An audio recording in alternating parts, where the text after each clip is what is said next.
So with Carlo from Industree. Yep. Do you want to tell us what Industree is first of all? First of all, hi. Sorry. I'm a partner of Industree TV. So what we do is we're a content creation studio, and we do shows, basically online shows for influencers, artists, actors, chefs. Right. So our plan is to, put an end to traditional TV as we speak, and just move online basically for content, and to keep on providing good content at that. So how do you go about trying to protect the content for your influencers right now? Well, look, I think what it is I think technology is at a state we're in. If you post an online video, it's almost a foregone conclusion that it's easy enough to rip off of YouTube or Vimeo or any website and post elsewhere. So there seems to be like that unspoken rule that's going to happen. Right. So from our end, our goal is, okay, so if that's going to happen, if people are going to be sort of just copying, pasting, ripping our shows and posting it elsewhere, we may as well be using it to benefit us, in the sense that let's make the content good so that people are passing it around because it's good.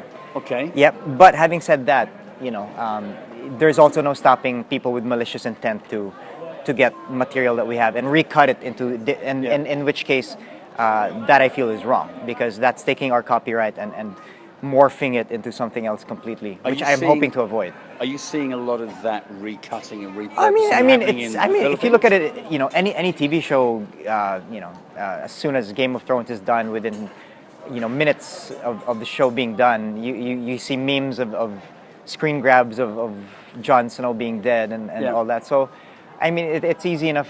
That happens. That happens a lot. So, but you're saying earlier before that piracy in Asia is particularly bad. Look, I think piracy in Asia has always been bad, simply because there's just not enough regulation to control it. It's a government thing. It's just a culture thing. I think people here still need to learn about the concept that getting something from a torrent is actually stealing. Yeah. Going to a pirated DVD store isn't stealing, because I'm actually paying money for it, but not knowing that it's not an official DVD. So it's almost a culture thing, which I'm glad is slowly changing, but undeniable.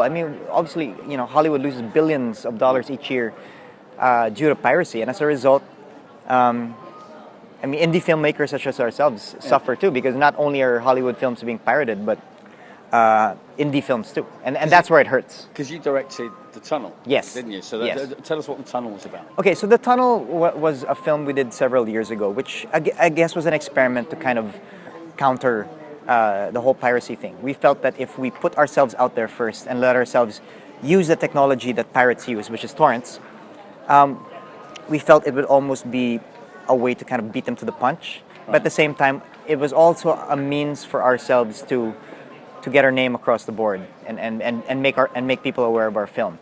So that was fine, but the way we monetized it is that it was a crowdfunded film. Yeah. And back then crowdfunding was still kind of like a blur and all that. So it was a nice social experiment in a way, in that we got to see how far our film traveled. Right. And true enough, it did. I started seeing pirated versions of my film in DVD stores in the Philippines, which is like, what? How did that feel? I have no idea. Well, no, how did it feel? Bearing in mind you made it available for free on torrents, and then you see it being and then sold. You see it being sold Exactly. It was a bit of a bittersweet feeling. At the same time, I took a photo of it, sent it to Enzo, my producer, and said, look, hey, you've made it when your film is on a pirated DVD. People care enough to pirate it. But would we do it again? Maybe we'd do certain things about that campaign differently. We'd do certain things probably the same. But whatever the case, undeniable is that piracy is definitely something that harms filmmakers. So would you find it difficult, how would you find it making your next independent film? Could you make money back on an independent film, do you think, in the Philippines? I think if I were to make my next film, I have a couple of things which I'm sort of working on. I would love to have something that would, prevent people from stealing money off of my intellectual property, or just kind of like preventing me from earning off of it, because it's hard enough to make a film, period. It's hard enough to make a film in the Philippines, second. And third, it's hard to make a living as an indie filmmaker. So anything that would remove income from that is definitely, you feel it, and it is painful. So if we segue to whatever it is you've got cooking, that would be awesome. Well, obviously we're trying to create this anti-piracy platform, which is we know is bigger than Ben-Hur. And the problems is bigger than Ben-Hur as well. But it's trying to engage with filmmakers like yourself and others, just to try and say, look, how does this really make you feel? And I can see the frustration that's in your voice. I mean, do you think you'll ever make another film? Oh, absolutely. I mean, that's something I am planning to do, and I'm hoping that this time around we've got technology that can support, and thwart that aspect of the business, which is very painful. Well, hopefully, with all the influencers you're working with now and producing their content, they'll be able to get behind you and help promote your movie. Sure. So, when you guys launch your product, let me know. I'll be excited. Awesome. All right. Thanks, Carlo. Thanks. All right. Thank you.